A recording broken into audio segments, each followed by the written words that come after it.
Saya punya sekian cerita, ini Maulidur Rasul Sallallahu Alaihi Wasallam. Itu dulu zaman Nabi itu ada ayat yang Jibril jauh-jauh dari langit turun ke bumi hanya membawa satu kalimat, sehingga syarat seorang mufassir itu termasuk tahu pertanyaan kalimat apa yang hanya satu diturunkan Jibril, yaitu kalimat minal fajr. Jadi dulu awal-awal Islam itu ada ayat kamu makan wakulu washrobu hatta yatabayyana lakumul khaytul abyadu minal khaytil aswad. Jadi kalau malam puasa itu orang boleh makan selagi melihat benang putih sama benang hitam itu belum kelihatan. Tapi kalau sudah kelihatan mana yang hitam mana yang putih berarti otomatis imsak. Itu sahabat entah saking lugunya itu ya benar-benar pasang benang hitam sama putih, dia makan. Nanti 1 jam dari makan misalnya diintip lagi, kok belum kelihatan, makan lagi. Mungkin yang istrinya cantik ya kumpul istrinya lagi, kalau tidak cantik ya sudah tidak usah mungkin. Sampai itu jadi perilaku sahabat berhari-hari. Ketika dilaporkan ke Rasulullah itu tertawa-tawa. Kok ada begitu? Baru Jibril datang menerangkan minal fajr. Jadi benang hitam artinya masih malam, benang putih maknanya sudah fajar shadiq. Itu lama sekali. Saya ini termasuk orang yang sangat-sangat susah ketika orang ingin belajar Islam itu instan. Dulu Nabi jadi Nabi itu 23 tahun.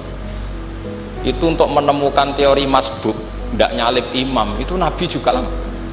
Jadi dulu sahabat itu kayak anak-anak kecil zaman saya kecil itu kalau imam sudah rakaat 3 atau rakaat keempat itu kalau orang-orang desa kan langsung takbir terus dia sholat sampai 3 rakaat nyalip siapa? Imam. Nanti di rakaat keempat baru sama imam salam dia ikut salam. Itu hebat betul itu sama sekali nggak salah. Kalau ditanya loh kok ikut salam, kan sudah sama-sama 4 rakaat karena imamnya dia apa?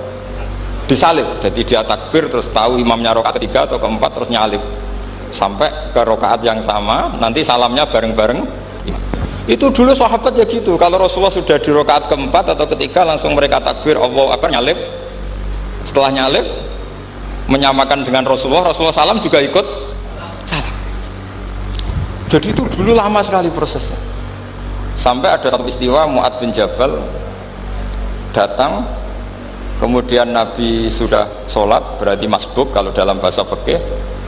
Mu'ad langsung ikuti Nabi, setelah Nabi salam baru Mu'ad menambahkan jumlah rakaat yang tertinggal. Terus semenjak itu jadi sunnah, jadi sunnatan mutaba'ah kalau masbuk ikut imam, kemudian hanya menambahkan rakaat yang tertinggal. Itu 23 tahun. Jadi saya ngisi 20 menit yang nggak paham, 2 jam yang nggak paham, 3 jam yang nggak mungkin paham. Daripada gitu ya 20 menit saja. Ya itu betul, karena saya tidak punya kemampuan untuk itu. Saya masih ngaji umum pertama itu di hallnya abahnya Pak Hamid Pasuruan di Lasem, kedua di Pak Hamid Pasuruan kemarin, terus tadi di Kiai Robah Maksum. Itu ajudannya 3 kali ke saya tidak mau. Kiai Robah datang sendiri, sudah sepuh dituntun. Saya ini agak-agak soleh, kalau sama orang sepuh itu pengapesan. Masih ingatlah aturan mainnya, laisa minna malam yarham saghirana wa yuwaqqir haqqa kabirina. Tapi yang sepuh betul, Kak Jamal itu sepuh betul. Ada sepuh gaya-gayanan tidak mau. Karena memang Mbak Jamal itu besanan sama saya, Mbak Sahal itu misanan saya, misanannya Mbah saya.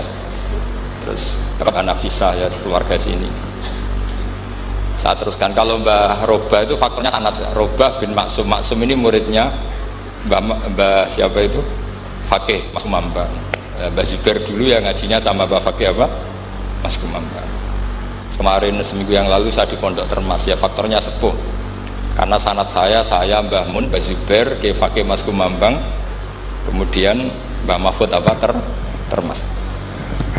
Saya terus mau cerita tentang sanad ilmu. Jadi Nabi itu 23 tahun dan itu tidak gampang, ada fasenya. Bahkan ada fase Nabi itu harus as-sukut anil mungkar. As-sukut anil mungkarat itu diilmoni oleh pakar-pakar usul fikih. Apakah as-sukut anil mungkarat itu berarti mengekrori kemungkaran?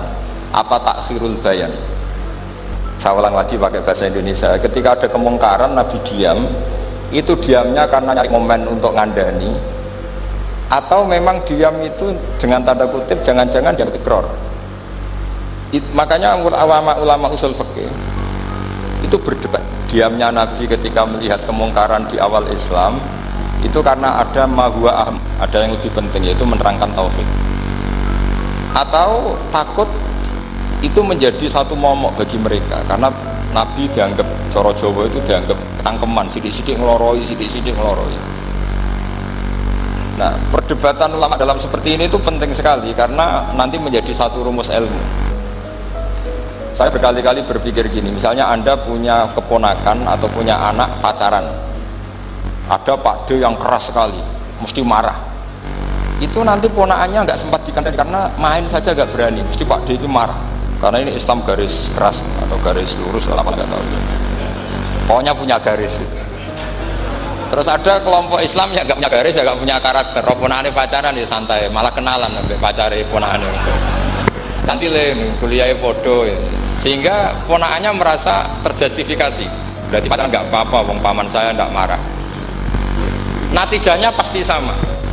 Yang terlalu mudahanah, yang terlalu baik, hasilnya tidak didik sama sekali. Karena seakan-akan mengakui bahwa itu tidak apa-apa. Yang keras sekali hasilnya juga sama, nggak didik sama sekali. Karena dolan we rawani, kapan didiknya? Nah kira-kira seperti itu. Yang nggak mau berteman sama orang-orang maksiat juga hasilnya sama, meskipun atas nama kebenaran. Aku mau kancan nang maksiat, ngori. Hasilnya sama, nggak mau mendidik. Tapi yang mau ngancani juga bahaya kalau terlalu keseringan karena juta aku kenal kiai iki ratu diloroi, berarti gak popo gitu. Nah ini PR besar dalam umat Rasulullah Shallallahu Alaihi Wasallam. Tadi saya diceritani Mbah Jamal berjuangnya di sini, nata dari kampung yang macam-macam menjadi kampung baik. Dulu saya Duki di Lasem ya gitu. Mbah Mun dulu ya sarang dihimpit 2 kampung yang masalah. Tapi lama-lama terus jadi kampung yang baik lewat tarbiyah, lewat proses tarbiyah yang luar biasa. Maka ketika kemungkaran kita biarkan, itu namanya apa? Namanya itu kalau dalam usul fikih itu takhirul bayan. Apa? Mengundurkan, memberi penjelasan. Karena sekali tidak dengan definisi ini, nanti takutnya dianggap al-iqrar alal mungkar, dianggap mengakui kemungkaran.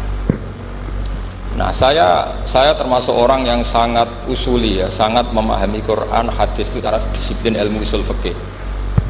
Nah, kenapa itu satu keharusan? Begini logikanya. Selama Nabi jadi Nabi itu 23 tahun. Itu yang menyokong beliau jadi Nabi itu orang Nasrani dan orang Yahudi. Karena itu satu-satunya perangkat yang harus dipakai. NU belum ada, sama nggak usah GR bela Nabi. NU pas itu belum ada. Maulid Nabi itu yang kangelan tuh Abu Lahab, bukan pengurus NU. Sampai sekarang dalil Maulid itu masih pakai Abu Lahab. Jadi ini ya NU itu masuk organisasi yang luar biasa. Abu Lahab itu jadi dalil. Jadi Abu Lahab dengar kalau iparnya Abu Lahab itu iparnya Aminah, iparnya Sayyidah siapa? Dengar Aminah lahir nggak punya suami, saking senengnya canggalemnya beliau namanya Suwaibah itu dimerdekakan. Ya setidaknya untuk hari Senin tak sebut beliau karena pas soleh. Nanti Selasa Rebus Danda itu dimerdekakan. Saya yang kiai kecil saja nggak bayangkan kalau pagi-pagi tidak punya anak dalam bikin kopi siapa, yang mencucikan siapa, yang nyapu rumah siapa. Tapi Abdullah saking senengnya punya ponakan itu dikasihkan, sudah Suwaibah kamu pakai saja, sudah melayani kamu, ngurusin kamu. Jadi saya bayangkan hari itu Abu Lahab itu mungkin bikin kopi sendiri, nyapu sendiri demi. Nah itu sama Allah dikenang sehingga yukhaffafu anhul adzabu yaumal isnan, itu masyhur. Idza kana hadza kafiron ja'a dhammuhu bi tabbat yadahu fil jahimi muhal lada an ata annahu fi yaumil isnaini daiman yukhaffafu anhu lisururi bi ahmada famadnu bil abdil ladzi kana umruhu bi ahmada masruran wa mata muwahhida. Ini Abu Lahab yang kafir, hormat Maulidur Rasul saja dapat takhfiful adab, apalagi yang mukmin. Jadi itu satu-satunya dalil maulid, itu dalilnya Abu Lahab. Ya makanya terus kita itu dibully sama kelompok sebelah, dalil kok Abu Lahab. Tapi saya pastikan awal Islam itu yang menjadi perangkat nubuwah itu hanya Yahudi dan Nasrani. Karena yang lainnya nggak tahu Nabi itu apa. Saya beri sedikit cerita. Nabi itu umur, anggap saja kita ikut kaul yang 12 tahun saja. Sebetulnya ada beberapa perdebatan, ada yang bilang 9, ada yang bilang 12. Tapi yang debat tidak usah didengerin, sama-sama nggak tahu kok ngotot. Kadang orang debat ya lucu, sama-sama nggak tahu kok ngotot. Anggap saja 12. Nabi datang ke Syam. Syam itu ya sekitar Syria, Lebanon, Palestina, itu Syam. Itu pertama yang tahu kalau beliau Nabi itu ya rohib. Rohib itu terjemahnya ya pendeta. Rohib, Bukhaira nemuin Abu Thalib, itu siapa? Ini anak saya. Terus ditanya lagi, ini siapa? Ini anak saya. Sampai 3 kali. Terus sampai Abu Thalib itu agak tersinggung. Memangnya masalahnya apa kalau dia anak saya? Terus Ibu Bukhaira bilang gini, semua alamat Nabi pada anak ini itu ada semua, kecuali kecelakaannya satu, anak kamu. Loh, memangnya masalahnya apa? Karena alamatnya Nabi di Taurat dan Injil itu yatim, sementara ini punya bapak kamu, ini masalah. Jadi dilihat matanya sudah memenuhi kriteria, semua memenuhi kriteria kecuali satu, karena punya bapak Abu. Akhirnya Abu Thalib ngaku, enggak, ini anak saya, ponakan saya. Akhirnya diketahui kalau ini benar-benar calon Nabi. Pertama yang tahu siapa? Pendeta. Karena yang punya khazanah kitab samawi itu ya para orang Nasrani dan Yahudi. Sehingga Al-Quran meskipun pada akhirnya ngeritik Yahudi Nasrani itu, tapi nggak bisa nggak bicarakan Yahudi Nasrani. Karena satu-satunya yang masih punya kitab samawi itu Yahudi dan Nasrani, meskipun sebagiannya sudah dirubah-rubah. Alamat pertama itu seperti yang diceritakan di Barjanji Afi ainaihi humrotun, matanya dilihat. Terus perlakuan pohon, saya pernah di pohon itu, pohon nubuah, itu umurnya ribuan tahun. Itu kalau Nabi duduk misalnya di arah barat, matahari dari barat, normalnya kan kena kesetong matahari, itu yang rubah itu dahannya. Jadi Nabi itu orangnya lugu, duduk aja nggak mau mikir. Memang syaratnya Nabi itu nggak boleh mikir, harus ummi itu lugu. Nggak boleh Nabi mikir besok makan apa, terus jabat apa, itu nggak boleh. Itu udah Nabi, itu maklar itu. Nabi itu nggak boleh mikir. Makanya Quran nyifati Nabi itu makun tata drimal kitab walal iman. Kami itu tidak tahu kitab itu apa, iman itu apa. Jika Nabi itu nggak bisa, cepat beres nggak bisa. Nabi kok memaklumatkan, wah saya tadi malu, nggak bisa. Nabi itu justru bagus keliru pertama jadi Nabi. Nabi pertama ketemu Jibril itu dikira malaikat maut, dia lari ketakutan. Zammiluni Khadijah, saya ini takut, itu tadi ada malaikat maut, saya takut. Sama Khadijah dikemulin. Jadi Nabi itu nggak tahu kalau itu malaikat siapa? Jibril. Jibril nggak bisa dia kenalan nggak di seminar. Ini malaikat Jibril pernah kuliah di sini, nggak bisa seperti itu. Jibril itu ya aneh. Pertama ketemu Nabi, Iqra ya Muhammad, kamu harus baca ini. Kata Nabi, Nabi Qur'an, saya tidak bisa baca. Harus bisa. Dipaksa sampai 3 kali, Nabi tetap jawab, saya tidak bisa baca. Terus kata Nabi kenangnya, Tony, saya didekap, kamu harus bisa baca. Setelah baca dilepas, Nabi lari pulang terus bilang ke istrinya, Zammiluni. Ini secara nahwu agak aneh karena mukhatabahnya perempuan satu, harusnya Zammilini. Kalau untuk perempuan harusnya idribi, ya, unsur itu. Tapi karena Khadijah dihitung ahl itu keluarga, maka Nabi pakai khitab mudzakkar jamak, Zammiluni.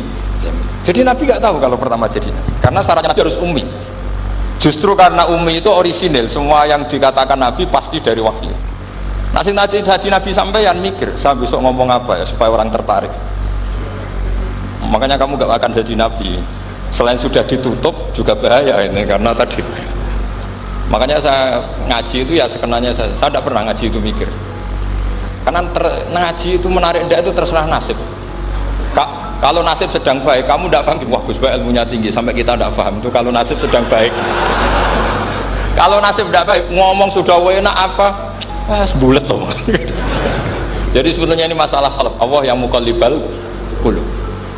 Kayak kamu kelihatan serius itu kalau nasib sedang baik, dan kamu mikir. Kalau nasib sedang nggak baik, wong kok merengut terus, mesti begitu. Kalau kamu nasib baik, sering guyon, mesti orang komentarnya alhamdulillah itu ceria, gampang syukur. Kalau nasib gak baik, kiai kok guya-guyu, jelas kan gitu. Sehingga Nabi itu memang gak boleh mikir. Sehingga diistilahkan ma kunta tadri mal kitab walal iman. Kamu itu tidak tahu kitab itu apa, iman. Justru itu bagus. Gak tahu itu bagus kalau untuk Nabi. Kalau untuk apa? Sehingga orisinil datang ke Khadijah, zammiluni zammuli. Jawabannya Khadijah lucu. Kamu betul ketemu orang seperti ini ke makhluk seperti ini? Ya, kata Nabi. Itu Khadijah itu kacaunya bukan main. Khadijah itu kacau. Khadijatul Kubro, termasuk manaqib yang dicintai Mbah Mun. Ini Mbah Banyak Habib, ini Muhammad bin Anis. Khadijah bilang gini, ya gini saja mas, saat kalau teman kamu itu datang bilang ke saya, ya kata Nabi, nggak ngerti kalau ini dites. Suatu saat Jibril ini datang lagi. Nabi juga, ini loh temanku, kalau bilang Jibril itu ini temanku datang lagi. Khadijah fahasarat an fakhidiha, masyhur itu di riwayat. Apa pahanya agak dibuka. Mas, temanmu masih, wah lari katanya. Terus setelah lari ditutup lagi. Temanmu datang lagi, ya datang lagi. Absyir ya Muhammad, kamu harus senang. Itu benar-benar kamu itu nabi. Jadi Khadijah punya sekian definisi. Kalau nabi betul itu melihat apa, malaikat betul itu melihat aurat itu lari. Jadi dibuka. Ternyata Jibril lari. Khadijah tidak tahu, yang tahu nabi. Nabi ya nggak tahu kalau dites. Kalau Nabi tahu, oh kok ngene nak dites ya. Jadi ini mungkin, jadi Nabi itu gak tahu kalau dites. Mas, kalau temanmu datang bilang saya. Setelah pas Nabi sama Khadijah, Jibril datang. Masyhur itu fahasarat an fakhidiyah. Dibuka, temanmu masih mas, lari. Ditutup lagi. Sekarang gimana mas? Datang lagi. Kamu harus seneng, kamu Nabi betul. Karena kalau itu setan, wah mesti seneng nonton aurat itu. Itu Nabi tidak tahu kalau dites. Kalau sampean kan tahu kalau mau dites istri.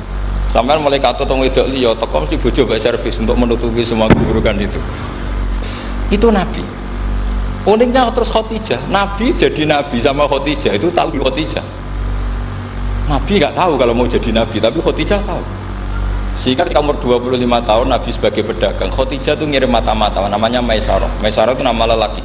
Saat tambahi lagi Maisarah nama lelaki. Nanti kalau kamu artikan nama perempuan, oh berarti Nabi kemana-mana punya perempuan. Enggak, Maisarah itu nama lelaki. Maisarah dikirim Khadijah. Terus gimana Muhammad di perjalanan? Tudzilluhul ghamamah tuti'uhus sahai. Kemana-mana dipayungi oleh mega, oleh awan. Sekian informasi ke Rasul ke Khadijah itu dimasukkan semua ke Khadijah. Tapi betapa kecewanya Khadijah ketika Nabi nikah umur 25 tahun, Khadijah umur 40 tahun. Itu kok gak jadi Nabi. Itu mulai kecewa, sido jadi Nabi tau orang. Makanya ketika tahun ke-40, berarti Nabi umur 40, cerita ketemu tadi Jibril, Nabi gak tahu itu Jibril, gak bilang Jibril. Itu Khadijah senengnya bukan main. Karena apa yang dibayangkan dia terjadi. Fa wallahu la yuzika wa abadan la tasilur rahim wa tahmilul kalla wa taksibul maqdud wa taqridu fa wa tu'inu ala nawaibil haq. Ini kalau istilah bahasa Pak Said Akil, syarat jadi rais suriah harus hafal katanya gitu. Sonono, syaratnya jadi ulama. Saya ini jadi ulama sebelum di NU. Makanya kata Mbah Mun dulu guyon kiai ono loro, ono kiai sing ning NU, berarti kiai sik lagi ning NU. Ono sing kiai NU nak gak pengurus NU ada di kiai gitu kan. Itu guyonannya Mbah Mun. Akhirnya Khadijah itu sempurnanya bukan main karena pernah ragu 15 tahun. Kan dari umur 25 sudah yakin kalau ini nabi, kemudian nggak tahu bukti berikutnya, makanya terus ini jadi nabi enggak. Setelah umur 40 bener-bener Nabi, paginya diajak ke Waraqah bin Naufal, masih pernah paman sama Khadijah. Yami ini Ibnu Akhika mau cerita. Terus Waraqah ini Nasrani. Di kitab Bukhari disebut wakana imro'an tanassara fil jahiliyah wa yaktubu Injil bil Ibraniyah masyaallah ayaktub. Jadi Waraqah itu penginjil, pendeta. Tapi nanti loh, kamu jangan salah paham. Terus kayak pendeta sekarang nggak ada periode di mana Injil masih asli dan ada periode ini yang sudah muharraf. Itu kan ya itulah khasnya ulama sudah. Akhirnya Waraqah tanya, kamu ngomong saja ya Nabi, manggilnya seperti itu. Akhirnya Nabi cerita cerita ketemu Jibril, ketemu enggak, sebenarnya beliau enggak tahu itu Jibril cerita. Terus kata Waraqah, hadan namus alladzi ja'a bi Musa, masih pakai bahasa namus, hadan namus alladzi ja'a bi Musa. Itu namus semacam malaikat yang mendatangi Musa.